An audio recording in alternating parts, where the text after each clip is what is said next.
방금 읽은 본문 말씀은 2023년 11월 4일 토요일 날 제가 매일 성경 큐티 말씀 묵상한 말씀입니다.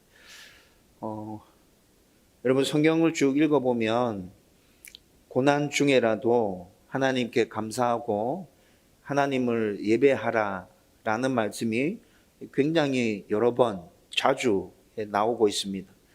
여러분 고난 중에 있을 때, 힘들고 어려울 때 하나님께 감사하고 하나님을 더욱더 예배하기 위해서 몸부림치고 계신가요? 여러분들 스스로에게 한번 답해 보십시오. 저도 이 질문을 저 자신한테 이 본문 말씀을 묵상하는 날 저에게 던졌었습니다. 저는 목사지만 솔직하게 말씀드리면 고난 중에 하나님께 감사하고 그분을 예배하는 것이 잘 되지 않습니다. 많은 분들이 목사라면 또 신앙생활을 오래 한 믿음이 있는 성도라면 고난 중에 하나님을 더욱더 굳건하게 붙들 것이라 생각합니다.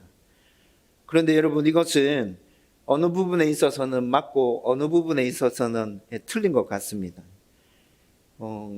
고난을 만나고 힘들고 어려운 일들을 만나면 하나님을 붙들게 되죠. 그런데 그 하나님의 붙들미 감사와 예배가 아니라 어떻게 하나님 붙들죠? 하나님의 도움과 하나님의 평안이 나의 가운데 임하고 그리고 내가 당면하고 있는 문제들이 해결되었으면 좋겠다라는 그 바람을 가지고 하나님을 굳게 붙들게 되죠. 그런데 성경은 좀 전에 제가 뭐라 말씀드렸어요? 성경은 고난 중에 힘들고 어려운 중에 물론 그런 것도 구할 수 있지만 그렇지만 그 고난 중에 하나님께 감사하고 하나님을 예배하라고 말씀하고 있거든요. 때로 겉으로 보기에는 힘들고 어려운 일들을 당했음에도 불구하고 감사하고 예배 드리는 같이 보입니다. 그런데 마음은 온통 고난과 문제를 해결하는 데 관심이 쏠려져 있죠. 하나님께서 이 부분에 어떻게 은혜를 주실까? 어떻게 해결해 주실까? 우리의 모든 신경이 거기에 초점이 맞춰져 있지 않습니까? 그래서 고난 중에도 마음을 다해서 감사하고 애를 쓰려고 노력하지만 잘 되지 않는 것 같아요. 감사하고 싶지 않은데 의지적으로 감사하고 있고 또 저는 목사이기 때문에 예배하고 싶은 마음이 별로 생기지 않지만 예배를 인도해야 되고 또 예배의 모범을 보여야 되기 때문에 이 자리에 서 있을 때가 종종 있다는 것이죠. 여러분 그런데 이렇게 되는 것도 틀렸다 잘못됐다고도 얘기할 수 없죠. 성경에서 또 감사하지 못하는 상황을 만난다 하더라도 의지적으로라도 감사해야 돼. 의지적으로라도 예배 자리를 지켜야 돼 라고 말씀해 주고 있잖아요. 스스로 우러나는 마음은 아닐지라도 그렇게 의지적으로라도 결단하고 기도 자리를 지키고 예배 자리를 지키고 있다 보면 회복이 훨씬 빠르다는 건 저도 경험해 봐서 그건 저도 동의하고 인정하는 바입니다. 그렇기 때문에 성도는 감사하고 싶은 마음이 생기지 않는다 하더라도 예배 드리고 싶지 않다 하더라도 무조건 그 자리를 끝까지 잘 지키는 거 중요하다.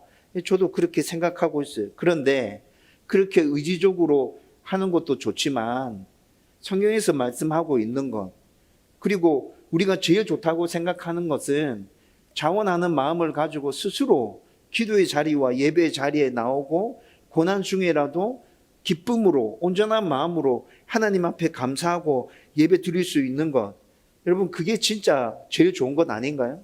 그 자체를 하나님께서 정말 기뻐하고 하나님께서 온전하게 받아주시겠죠. 그런데 목사님 저도 이게 잘 안 된단 말이에요. 그래서 항상 기뻐하라 쉬지 말고 기도하라 범사에 감사하라 라는 이 말씀을 온전하게 제 삶에서 실천해내기 위해서 지금도 최선을 다해서 몸부림치고 있는 중에 있습니다. 그래서 제가 오늘 이 본문을 읽고 이 설교를 시작하면서 첫 번째로 저는 이런 상황인데 여러분들은 어떻는지 질문 드린 것입니다. 여러분 힘들고 어려운 일들 만났을 때 도와달라고 하나님의 긍휼을 구하고 문제 해결에 초점을 맞춰서 하나님께 나가는 것이 아니라 진짜 순수한 마음으로 그 고난 중에도 하나님께 감사하고 하나님을 예배할 수 있었나요? 여러분들은 어땠습니까? 우리가 잘 알고 있듯이 욥은 우리가 상상할 수 없는 엄청난 고난을 만났습니다. 여러분, 욥이 만난 고난이 그가 잘못했기 때문입니까? 그게 아니죠. 그가 잘못했기 때문이 아니에요. 이유를 알 수 없는 고난을 만났지만 욥은 하나님께 도움을 구하고 문제 해결에 초점을 맞춰서 하나님께 나가고 있는 것이 아니라 오늘 말씀에 나타나고 있는데 그냥 하나님께 감사하고 하나님을 예배하고 있습니다. 욥의 감사와 예배가 마음에서 진심으로 우러난 것인지 아니면 의지적인 결단에 의한 것인지 정확하게 알 수는 없습니다. 그렇지만 분명한 것은 천지 만물을 다스리고 통치하시는 하나님에 대한 분명한 신앙 고백을 가지고 그의 믿음의 고백으로 지금 감사하고 하나님을 예배하고 있다는 것입니다. 여러분, 성경을 살펴보면 욥처럼 고난 중에 하나님께 감사하고 하나님을 예배했던 수많은 인물들을 우리는 만나게 되거든요. 오늘 욥기의 본문 말씀을 읽었으니까 욥을 통해서 집중적으로 이를 한번 살펴보려고 합니다. 어떻게 이런 고난을 만났음에도 불구하고 그가 하나님께 감사하고 예배할 수 있었을까? 그리고 우리도 욥과 같은 마음으로 고난 중에 있을 때라도 온전히 하나님께 감사하고 그분만을 예배할 수 있기를 주님의 이름으로 축원드립니다. 여러분, 지난주에도 우리가 욥기 말씀 1장의 말씀 살펴봤죠? 여러분, 지금 하나님의 승낙을 받은 사탄은 하나님을 향한 욥의 믿음을 무너뜨리기 위해서 본격적으로 일하기 시작합니다. 여러분, 사탄이 크게 두 부분으로 나누어서 욥에게 지금 엄청난 고난을 안겨주고 있는데 오늘 본문에 나타나고 있는 건 첫 번째 고난이에요. 욥의 주변을 완전 초토화시켜버리죠. 욥 자신에게는 물리적인 고난을 가하지 않아요. 이건 두 번째 시련에 가서 나타나는 것이고 첫 번째 욥이 겪는 고난은 욥의 주변을 완전 초토화시키는 거예요. 여러분, 사탄이 지금 욥에게 첫 번째로 그의 주변에게 엄청난 고난을 가하고 있는데 이는 오늘 말씀을 잘 살펴보면 하루에 다 일어난 일입니다. 그리고 이런 일이 일어난 날은 여러분 13절 말씀을 통해서 유추할 수 있는데 욥의 맏아들의 생일이었습니다. 욥의 맏아들의 생일날 욥의 주변에 가해지는 엄청난 고난이 하루 아침에 그에게 다 임하게 된 거예요. 여러분, 욥의 맏아들의 생일날 이 일이 일어났다는 것은 4절 말씀에 보면 욥의 아들들이 각자의 생일을 맞이할 때마다 형제 자매들을 불러서 집에서 잔치했고 그 잔치가 끝날 때마다 욥이 각각의 딸들을 위해서 제사를 드렸다는 말씀이 나오고 있죠. 여러분, 그 말씀을 통해서 13절에 지금 맏아들의 집에 모여서 이들이 포도주를 마시고 있대요. 맏아들의 생일날 지금 잔치를 벌이고 있는 중에 있다는 겁니다. 여러분, 종합해보면 우리가 상상할 수 없는 이 엄청난 비극과 고난이 욥에게 임하고 있는데 그 임하는 날이 맏아들이 태어난 그날 하루, 그 하루에 이 엄청난 일들이 다 임하고 있다는 것이죠. 여러분, 첫 아들이 태어난 그날 여러분, 부부라면 그 기쁨과 즐거움을 잊지 않고 가슴에 품고 있죠. 그렇죠? 그런데 그날 그의 모든 소유와 자녀들을 다 잃어버리는 아픔을 겪고 있는 것입니다. 물론 욥기의 결말에 가보면 욥은 그의 소유와 자녀들까지 더 큰 은혜 가운데서 다 회복하죠. 여러분, 그런데 그렇게 회복하고 난 이후에 욥의 삶에 대한 이야기가 성경에 기록되어져 있지 않잖아요. 여러분, 합리적인 추측을 통해서 한번 상상을 해보십시오. 욥의 맏아들이 태어난 그 생일날 죽은 맏아들이죠. 욥은 어떤 생각을 할 것 같아요?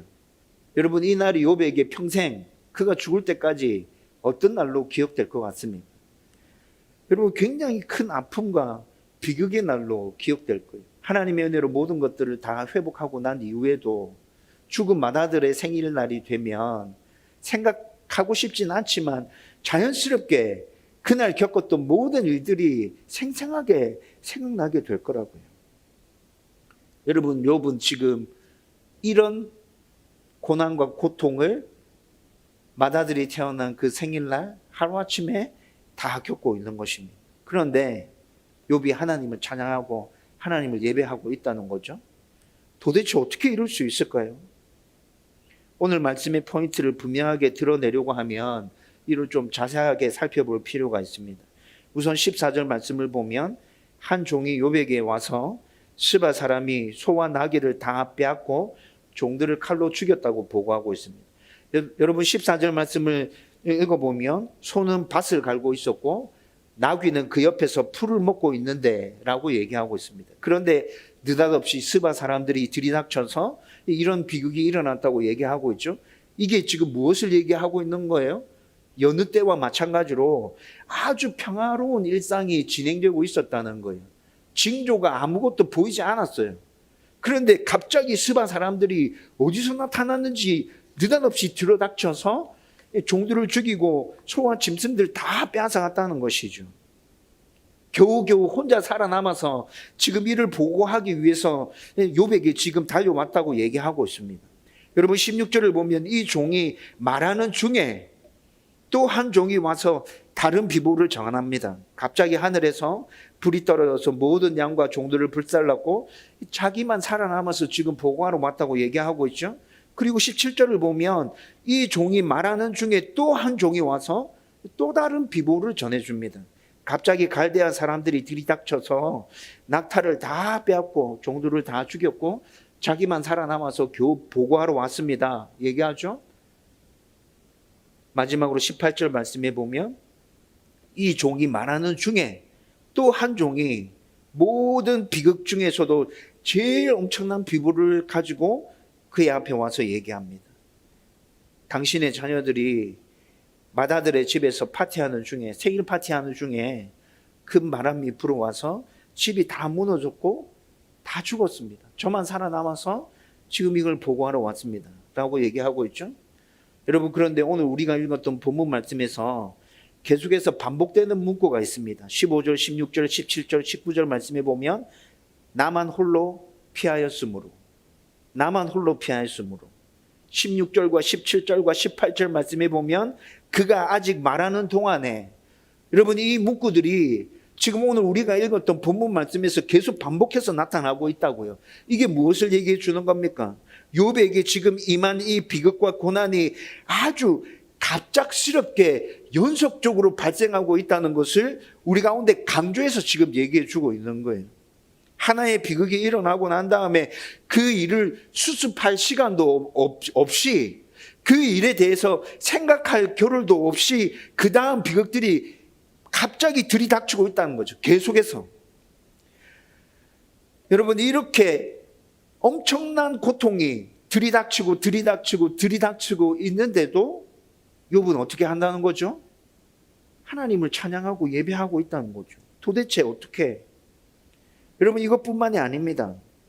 여러분 오늘 본문에서 일어나고 있는 사건들을 조금 더 곰곰하게 들여다보면 이 당시에 욥이 우스 땅에 거주했다고 1장에서 시작하면서 얘기했죠. 그런데 그 우스 땅에는 이 당시에는 스바 사람과 갈대아 사람의 습격이 종종 일어났었습니다.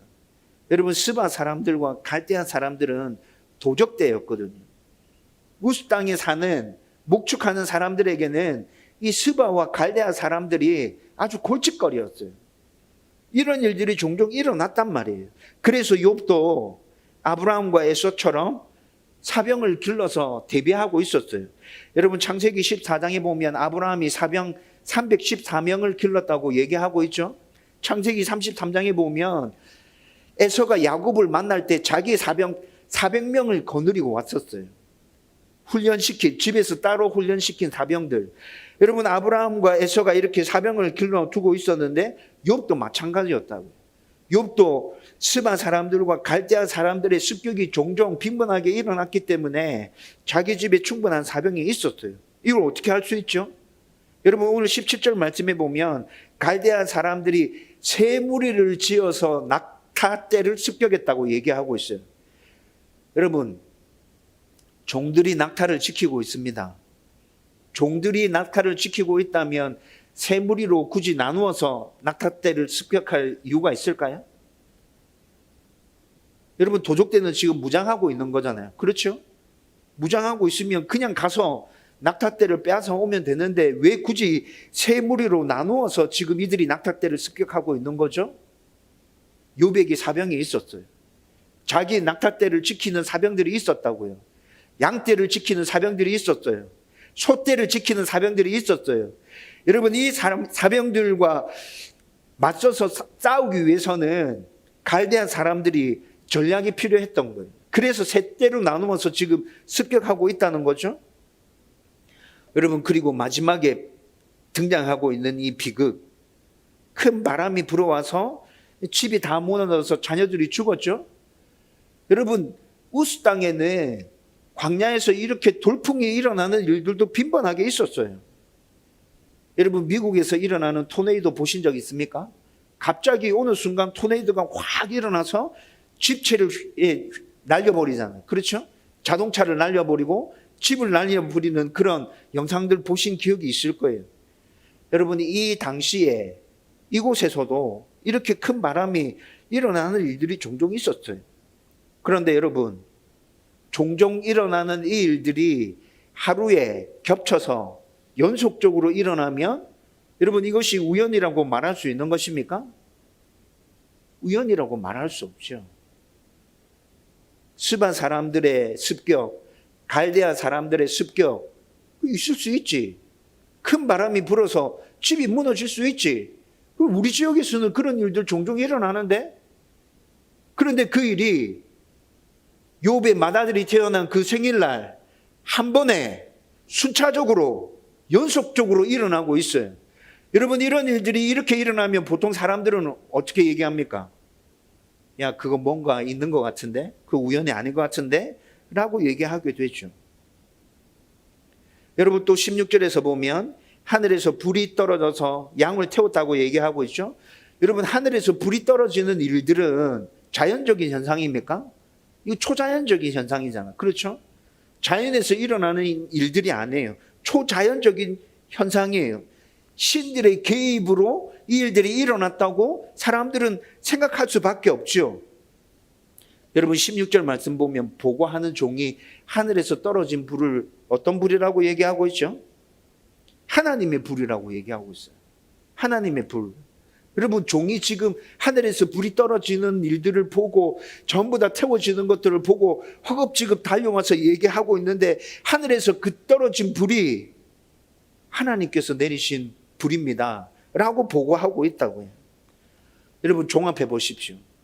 욥에게 일어났던 스바 사람들의 습격, 갈대아 사람들의 습격, 광풍, 하늘에서 떨어진 불, 여러분, 이거 다 종합해서 생각해 보라고요.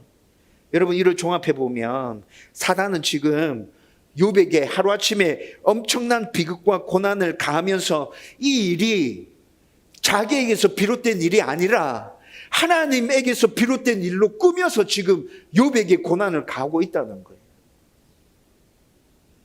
그리고 이렇게 정신없이 엄청난 비극의 소식을 전해 들은 욥의 반응이 그 다음에 나타나고 있죠. 그런데 욥의 반응이 정말 놀랍고, 어떻게 사람이 이렇게 반응할 수 있지? 이게 진짜 가능한 반응인가? 라는 생각을 자꾸 떠오르게 만듭니다. 여러분, 20절을 보면 그가 첫 번째 보인 반응은 겉옷을 찢는 것이었습니다. 여러분, 이렇게 겉옷을 찢는 것은 이 당시 사람들이 감당할 수 없을 만큼 엄청난 비극을 만나면 그의 아픔과 슬픔을 표현하는 하나의 행위였습니다. 여러분, 우리가 지금 주일날 여호수아 말씀을 나누고 있죠. 여호수아와 이스라엘 백성들이 아이성 전투에서 1차 전투에서 패했습니다. 그때 여호수아가 보인 반응이 이와 똑같은 반응이었잖아요. 옷을 찢고 죄를 머리에 뒤집어 쓰고 슬픔을 표현하는, 극한 슬픔을 표현하는 하나의 반응이었다고요. 그 다음으로 어떤 반응을 보이죠? 머리털을 다 밀었어요. 이 당시 사람들은 머리털이 힘과 부와 명예를 상징한다 생각했습니다. 그래서 굉장히 잘 사는 사람, 부유한 사람, 명예가 있는 사람들은 이때 이 당시 사람들 머리를 굉장히 단정하게 딱 정리하고 있었어요. 그런데 지금 욥이 머리털을 다 밀어버렸어요. 하루아침에 이런 일 겪고 난 다음에 내가 부유하게 살았지만 나는 이 세상에서 아무것도 아닌 존재다. 먼지 같은 존재다. 라는 걸 머리털을 밀므로 표현하고 있는 거예요. 나는 아무것도 아니야. 나는 힘이 없어. 여러분, 욥의 이런 반응은 엄청난 비극과 고난을 당한 상황에서는 아주 당연한 모습 아닙니까? 당연하죠. 그렇죠? 누구라도 이렇게 다 반응했을 거예요. 그런데 그 다음에 나타나는 반응이 정말 우리를 의아하게 만들고 힘들게 만듭니다. 그리고 그가 보인 반응은 땅에 엎드려 하나님을 예배하며 그분을 찬양하는 것이었습니다. 어떤 사람들은 오늘 본문에 나타난 욥의 이 모습만 딱 보고 욥의 이런 반응을 하나님을 비꼬는 행위라고 말합니다. 앞서 언급했듯이 사탄은 하나님이 욥에게 이런 비극을 허락하신 것으로 완벽하게 꾸몄죠. 네. 욥도 그의 종들도 하나님께서 지금 이렇게 하고 있다는 걸 생각하고 있어요. 그러니 아무 잘못도 없는 자기에게 이런 엄청난 비극을 허락하신 그 하나님께 지금 비꼬아서 예배하는 듯하는 모습, 찬양하는 듯한 모습을 보이고 있다는 거예요. 이런 거죠. 하나님, 도대체 제가 뭘 잘못했길래 하루에 이런 아픔과 슬픔을 저에게 다 안기십니까? 도대체 왜 이러시는 겁니까, 하나님? 저에게 경배를 받길 원하십니까, 하나님? 그래요. 그러면 기꺼이 경배 드리죠. 욥의 반응이 지금 이렇다는 거예요. 여러분, 이 말씀만 딱 떼서 생각해 보면 이렇게 추측할 수도 있겠죠?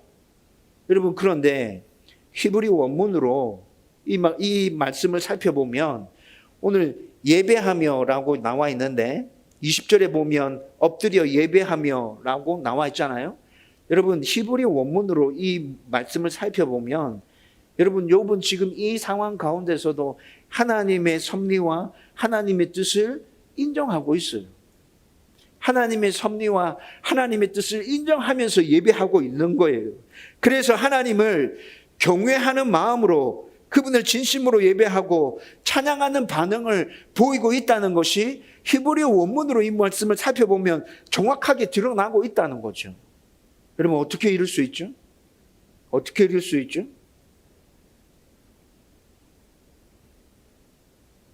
11월 4일 날 이 말씀을 묵상하는데 와, 이게 진짜 가능한 일인가? 어떻게 이렇게 할 수 있지? 여러분, 이 생각이 머릿속에서 계속 뺑뺑뺑뺑 돌아갔어요. 그리고 난 다음에 21절 말씀을 읽으면서 이럴 수 있겠구나. 두 가지를 찾았어요. 그런데 그 두 가지를 찾았지만 결국에 현실 세계에서 또 생각해 보면 그 두 가지가 있다 하더라도 어떻게 이룰 수 있지? 현실의 삶에서 진짜 이게 가능한가? 라는 생각을 지울 수가 없었어요. 여러분, 욥이 이렇게 반응할 수 있는 첫 번째 이유는 21절 보면 모든 상황에서 자족할 줄 알았기 때문입니다. 21절 보면 내가 모태에서 알몸으로 나와 싸운 즉 또한 알몸이 그에게로 돌아갈지라. 여러분, 욥이 지금 이렇게 얘기하며 하나님께 예배하고 찬양하고 있죠. 여러분, 이게 무슨 말이에요? 욥이 하고 있는 이 말은 이 당시 사람들이 사용했던 격언입니다. 그런데 이 격언이 담고 있는 뜻 그대로 사용되는 게 아니라 이 당시 사람들이 이 격언을 사용할 때 자기 주장을 뒷받침하기 위해서 왜곡되게 사용했거든요. 그래서 이 격언이 이상하게 사용될 때가 정말 많았어요. 그런데 욥은 지금 이 격언을 이 의미 그대로, 이 뜻 그대로 자기 상황에 적용해서 지금 얘기하고 있어요. 뭘 얘기하는 거예요? 사람은 태어날 때 빈손으로 왔다. 그래서 빈손으로 돌아간다. 다시 말하면 사람은 본래 무소유적인 존재다. 무소유적인 존재다. 하나님이 주셔서 뭔가를 가지게 된 건데 하나님 다 가져가셨는데 원래 무소유적인 존재인데 그게 뭐? 욥이 지금 이렇게 반응하고 있다는 거거든요. 욥은 지금 이 격언을 정확하게 그 뜻과 그 의미를 해석해서 지금 자기에게 적용하고 있는 거죠. 여러분, 그런데 욥이 이렇게 반응하는 모습이 그가 진짜 믿음이 좋고 그가 진짜 하나님을 경외해서 이렇게 반응하는 것이라 생각할 수 있어요. 소유와 관련해서 그의 재산과 관련해서. 여러분, 그런데 그의 자녀들과 관련해서 여러분 이렇게 반응하고 있다는 게 이해되세요? 그의 재산과 그의 소유에 대해서 이렇게 반응하고 있다면, 와, 진짜 욥이 믿음이 좋구나, 이 사람 진짜 대단한 사람이구나 인정하고 받아들일 수 있단 말이에요. 그런데 그의 자녀들과 관련해서 이렇게 얘기하는 건, 이 도대체 뭐지? 야, 이게 진짜 가능한 거야? 이렇게 될 수 있다고? 이해가 되지 않는다고요. 여러분, 21절 뒤에 말씀을 읽어보면 머리로는 어느 정도 또 이해가 되는 듯 합니다. 21절 뒤에 보면 욥이 이렇게 반응할 수 있는 두 번째 이유가 등장하는데, 이 두 번째 이유가 욥의 반응의 핵심이거든요. 그게 뭐예요? 주신 이도 여호와시요 거두신 이도 여호와시오니. 욥이 지금 무엇을 얘기하는 거예요? 하나님의 주권을 얘기하는 거예요. 하나님의 다스림과 통치를 얘기하고 있는 거라고요. 여러분, 하나님의 주권, 하나님의 다스림과 통치를 진짜 100% 완벽하게 인정하고 있다면 그의 모든 소유를 다 잃어버리고 그의 자녀들까지 다 잃어버렸다 하더라도 욥과 같이 고백할 수 있을 것 같아요. 머리로는 이해돼요. 그렇죠? 근데 현실 세계에서 이게 되냐고요. 여러분들의 자녀를, 여러분들이 가지고 있는 모든 소유를 하루아침에 다 잃어버렸는데, 자녀들이 하루에 다 죽었는데 욥과 같이 하나님의 주권과 하나님의 다스림과 통치를 인정하면서 그분을 찬양하고 그분을 예배할 수 있냐고요. 이게 우리가 살아가는 현실 세계에서 가능한 것입니까? 저와 여러분들이 진짜 가능한 신앙입니까, 이게? 저는 받아들일 수 없었어요. 이게 어떻게 가능하지? 그래, 머리로는 이해가 돼. 뭔지 알겠어. 근데 이게 진짜 가능하다고? 여러분, 성경의 위대한 위인들의 모습을 살펴보면 그들의 모습을 보면 또 이것이 가능할 것 같기도 합니다. 엄청나게 힘들고 어려운 상황 가운데서도 하나님을 찬양하고 예배했던 수많은 위인들의 모습이 성경에 나타나고 있잖아요. 근데 성경 속에 그 인물들이 아니라 저와 여러분들의 삶 속에서, 저와 여러분들의 삶 속에서 이런 고난과 이런 고통을 당했을 때 하나님을 찬양하고 하나님을 예배할 수 있을까? 여러분, 진짜 답하기 어려운 거 아닙니까? 이 말씀을 묵상하는 날 아침에 한참을 고민하고 생각했습니다. 이게 어떻게 가능하지? 내 삶에서는 이게 가능할 것 같지 않은데. 여러분, 그렇게 고민하다가 제가 찾아낸 답은 성령이었습니다. 그래서 예수님이 당신은 하늘에 올라가신다 말씀하시고 우리에게 성령을 보내주신다 얘기하신 거였구나. 내 힘으로는 할 수 없지만 성령이 내 삶을 다스리기 시작하고 나의 모든 생각과 나의 모든 것들을 좌정해서 다스리기 시작할 때 이런 고백과 이런 예배와 이런 감사가 가능할 수 있겠구나. 내 힘으로 안 되지만 성령이라면 가능하겠구나. 여러분, 이 말씀을 깊이 묵상하던 중에 제가 결론에 도달한 건 성령이었다. 여러분, 우리의 힘으로는 욥과 같은 고난을 만났을 때 하나님께 감사할 수 없습니다. 하나님을 예배할 수 없어요. 그런데 우리 안에 계신 성령이 충만하게 우리 가운데 임재해 계시다면 우리는 할 수 없지만 성령께서 감사하게 하실 것입니다. 성령께서 하나님의 주권, 하나님의 다스림과 통치를 인정하게 만드시고 그분만을 예배할 수 있도록 우리 가운데 역사해 주실 것입니다. 여러분, 그 성령을 간절히 사모하고 우리 삶 가운데서 그 성령이 더 충만해지기를 갈망하며 그렇게 하루하루를 살아갈 수 있기를 주님의 이름으로 축원드립니다. 여러분, 이제 오늘 말씀을 정리하려고 합니다. 2달 전에 가정교회 1일 세미나에 참석한 적이 있습니다. 그 세미나 강의하시는 목사님이 세미나 강의 중에 지금 성령 충만하다고 생각하시는 분 손을 드십시오. 얘기했습니다. 여러분, 이날 이 세미나에 참석하기 위해서 아침 일찍 집에서 떠났거든요. 그래서 그날 매일 하던 아침 기도도 하지 못했고 큐티도 하지 못했고 성경도 읽지 못했습니다. 성령 충만한 사람 손 드십시오. 얘기할 때 그날 아침에 제가 해야 되는 경건생활 아무것도 못했는데 손 들었습니다. 저 성령 충만합니다. 여러분, 제가 왜 손 들 수 있었을까요? 그날 기도하지 않았고 성경 읽지 않았고 큐티도 하지 않았는데. 여러분, 성도들이 성령 충만에 대해서 아주 심각한 오해를 가지고 있어요. 성령 충만한 성도는 완벽한 삶을 살아야 돼, 온전한 삶을 살아야 돼, 이렇게 생각하고 있거든요. 여러분, 그런데 제가 누누이 계속 반복해서 강조해서 말씀드리잖아요. 여러분, 우리가 이 세상을 살아가는 동안에 온전하게 살아갈 수 있습니까? 완벽하게 살 수 있나요? 하나님의 마음을 100% 충족시켜 드릴 수 있나요? 그게 안 돼서 하나님께서 예수 그리스도를 통해서 모든 구속의 역사를 다 이루시고 난 다음에 그냥 믿기만 하라고 얘기하는 거잖아요. 그게 안 돼서. 여러분, 우리가 성령 충만을 그렇게 생각하고 있다면, 여러분, 이 땅에 사는 성도 중에 성령 충만한 사람 아무도 없습니다. 성경에 나타나는 위인들도 성령 충만한 삶을 살지 못한 거예요.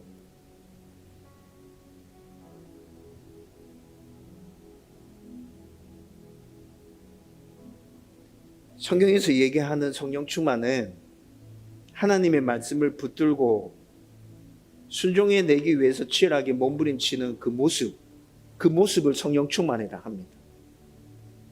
어떻게든지 한번 살아봐야지. 여러분, 실패하셨습니까? 다시 일어서세요. 죄를 범했습니까? 다시 회개하고 하나님께 돌이키십시오. 여러분, 그것이 성령 충만이라고 성경이 얘기해 주고 있잖아요. 여러분, 우리 가운데 그런 몸부림이 있다면 하나님은 우리 모습을 기뻐하십니다. 칭찬해 주십니다. 성령 충만하다고 얘기해 주신다고요. 여러분, 그래서 그날 제가 그 질문을 받았을 때, 그래, 나는 적어도 매일매일 치열하게 살아보려고 애쓰고 몸부림치고 있지. 그래서 손을 들었어요.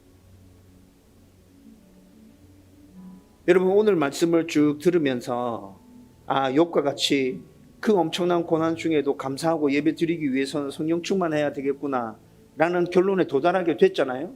근데 그 성령 충만을 이루는 건 여러분들의 삶 속에서 치열한 몸부림입니다. 하나님의 말씀을 붙들고 살아내려고 하는 그 치열한 몸부림, 그 몸부림이 있으면 성령 충만한 것이고, 그렇게 성령 충만하면 욥과 같은 엄청난 고난을 만난다 하더라도 우리는 우리의 의지와 우리의 결단과 우리의 어떤 것이 아니라 성령의 역사로 말미암아 하나님을 예배할 수 있고 하나님을 찬양할 수 있게 될 것입니다. 저와 여러분들이 그렇게 되었으면 좋겠습니다. 여러분, 다른 사람들이 우리의 그런 모습들을 보고 하나님 살아계신 것 눈으로 볼 수 있을 거예요. 하나님 진짜 살아계시고, 우리의 그런 모습을 통해서 하나님 영광 받게 될 겁니다. 저와 여러분들이 이런 삶을 살아갈 수 있기를 주님의 이름으로 축원드립니다.